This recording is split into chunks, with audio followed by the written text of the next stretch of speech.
अऊज़ु बिल्लाहि मिनश्शैतानिर रजीम बिस्मिल्लाहिर्रहमानिर्रहीम। मैं आपका खिदमतगार, मैं आपका खादिम मौलाना सैयद आसिफ रज़ा नकवी अल बुखारी आपकी खिदमत में हाजिर, और आप मेरा यूट्यूब चैनल देख रहे हैं फ़ुक़नुस इस्लामिक टीवी। इक़्तिबास अज़ खुतबा फ़िदक आप हज़रात की खिदमत में पेश कर रहा हूँ। आज की तीसरी वीडियो आप हज़रात की नज़र है, जिसमें जनाब फ़ातिमा ज़हरा सलामुल्लाह अलैहा ने खुतबा फ़िदक में खिलकत का मकसद बयान फरमाया कि जो खालिक ने खल्क किया है उसका मकसद क्या है। यानी बाद अज़ रसूल मुतालबा हक करने गई तो एक तवील खुतबा दिया, खुतबा फ़िदक, और उसमें से हम जो है वो इक़्तिबासात जो है वो पेश कर रहे हैं, और एक एक इक़्तिबास जो है अहम तरीन जो है वो आप हज़रात की खिदमत में मुसलसल पेश कर रहे हैं, और आप यकीनन समाअत फरमा रहे होंगे और पाक बीबी के पाक अल्फाज को सुन रहे होंगे। ये बहुत ही बरकत वाले अल्फाज हैं, बहुत ही बेहतरीन अल्फाज हैं। ये अल्फाज कुरान मजीद की आयात से, उनके लफ्ज़ों से कम नहीं हैं, क्योंकि बीबी उस खुदा का अतिया हैं। यानी आतैना कल कौसर, इन्ना आतैना कल कौसर, हमने तुझे कौसर अता की है, ये अतिया है, ये अता किया अल्लाह ने। तो बीबी का कलाम ऐसा है कि जो खालिक के कलाम के बाद बेहतरीन कलाम है। जिस तरह अमीरुल मोमिनीन का कलाम है ना, खालिक के बाद अमीरुल मोमिनीन का बेहतरीन कलाम, इसी तरह पाक ज़हरा का ये खुतबा फ़िदक जो है वो बेहतरीन कलाम है और फसीह बलीग कलाम है। इस पे कई, इस खुतबे की कई शरह में जो है वो जिल्दे, किताबों की जिल्दें लिखी जा सकती हैं, और इंशाअल्लाह इस पे उलमा काम करेंगे और इस पे बात होगी, और कहीं आप तक शायद कोई ऐसी किताब पहुंच भी चुकी हो, मेरे इल्म नहीं है। बहरहाल बहुत बड़ा कलाम है बीबी का। इसमें आज जो है खिलकत का मकसद बयान करती हैं बीबी। खुतबा लंबा है, उसमें से हमने अहम तरीन चीजें ली हैं। तीसरा इक़्तिबास आप हज़रात की खिदमत में अर्ज कर रहा हूँ कि खिलकत का मकसद।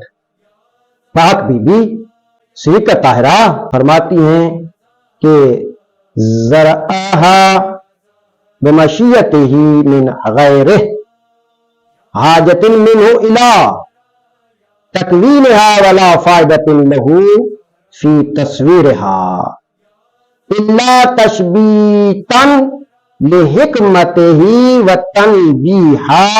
तनबीहन अला ताअतिही व इज़हारन लिकुदरतिही।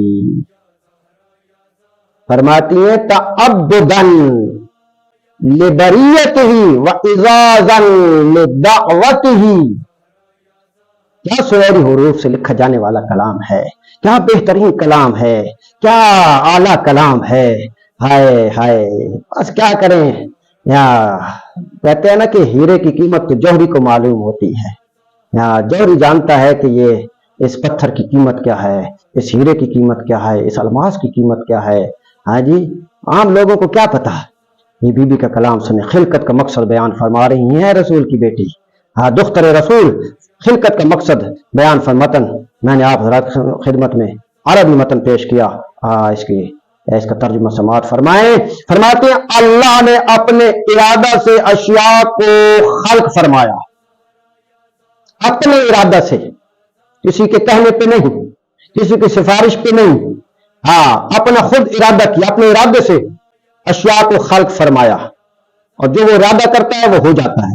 जाहिर है अल्लाह ने अपने इरादा से अशिया को खल्क फरमाया, जबकि उसे अशिया की जरा बराबर हाजत और जरूरत नहीं थी। आप और मैं जो खल्क करते हैं, बनाते हैं चीजें, हमें जरूरत होती है। खाना पकाते हैं, क्यों पकाते हैं? इसलिए कि हमें भूख महसूस होती है, खाना खाने के लिए बनाते हैं। अगरचे उसकी चीजें पहले खालिक ने खल्क फरमा चुकी हैं, तुम तो जमा करके बनाते हो। तुम पानी निकालते हो जमीन से, कभी कहां से तलाश में करते हो, क्यों? बर्तन में उसको महफूज रखते हो, क्यों? पीने के लिए।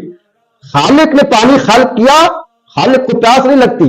खालिक ने खाने पीने की चीजों को खल्क किया, लेकिन अल्लाह को खाने की हाजत नहीं है, उसकी जरूरत ही नहीं। एक मिसाल देखिए, मैं समझा रहा हूं फकत। अल्लाह बीबी क्या फरमा रही है? अल्लाह ने चीजों को खल्क किया, अशिया को खल्क किया। कैसे? अपने इरादे से। حالانکہ اس کو ذرہ برابر بھی ان چیزوں کی ضرورت ہی نہیں ہے، ضرورت نہیں تھی مگر خالق کیا، اور نہ کوئی ایسا فائدہ اس کے منظور نظر تھا۔ تم بناتے ہو تو ہر چیز کو اپنے فائدے کے لیے بناتے ہو، لیکن اس کو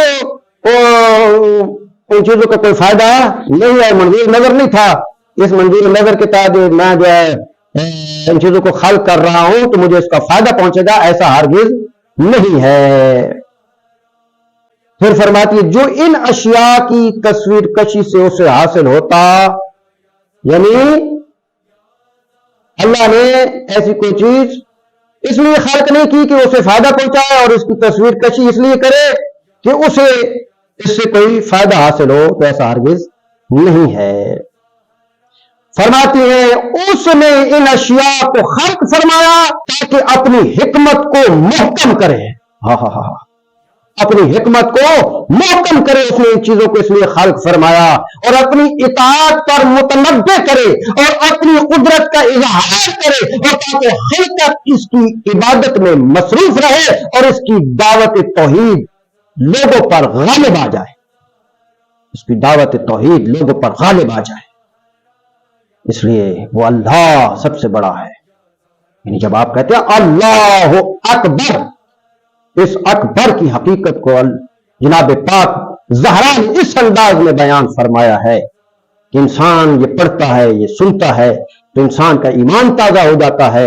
اور توحید کو اس انداز میں بی بی نے بیان کیا کہ جب ظلم اٹھائے جا چکے تھے، جب بی بی کے دروازے پہ اشارہ ہو چکا تھا، پھر بھی اللہ کی وحدانیت کو بیان فرما رہی ہیں۔